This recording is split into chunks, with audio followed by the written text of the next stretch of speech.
It's a story of the USS Liberty that some of you may remember in 1967 was attacked by the Israeli Navy, torpedo boats, aircraft, suffered the casualties of over 190 young sailors in a ship that was literally unarmed. It was a surveillance ship off the Egyptian and Israeli coast in the 1967 war.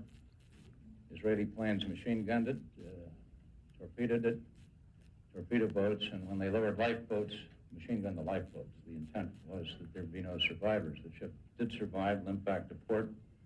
The story was covered up. Lyndon Johnson had ordered airplanes to support it. When he learned that it was an Israeli attack, the airplanes were withdrawn. The U.S. Navy covered up the story for many years, dispersed the crews, told them that they weren't to discuss it.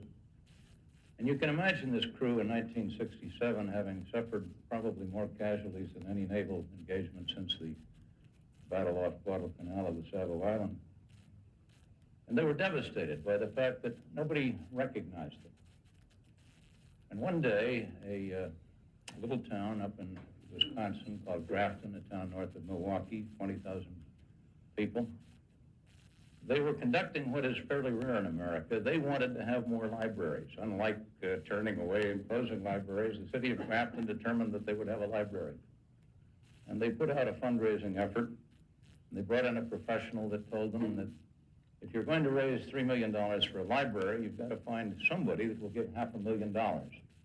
And then you get so many gifts at $100,000 and so many at $10,000, and you raise the money like that. You've probably all been involved in that kind of campaign for the YMCA or something in your own community.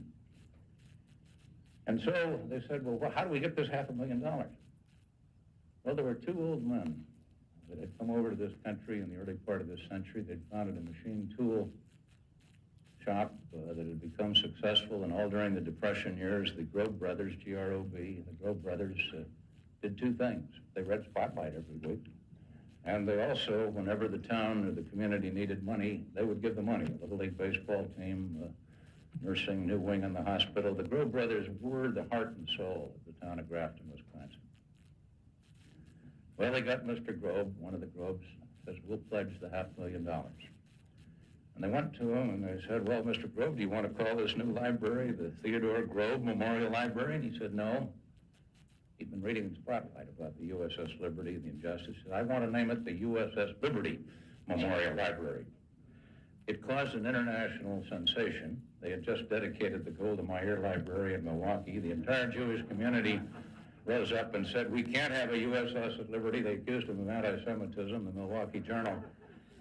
But they had an ex-Navy CPO that was the mayor of the town, and they stuck to their guns, and sooner they finally dedicated the USS Liberty Memorial Library, and the surviving crew members came, and there wasn't a dry eye in the house. It was a memorial that had the names of the 34 dead on that memorial, and they had 6 old men that fired the salute with the old Springfield rifle. They had a band, and everybody was just overjoyed, but in the meantime, the press was referring to them as this anti-Semitic town.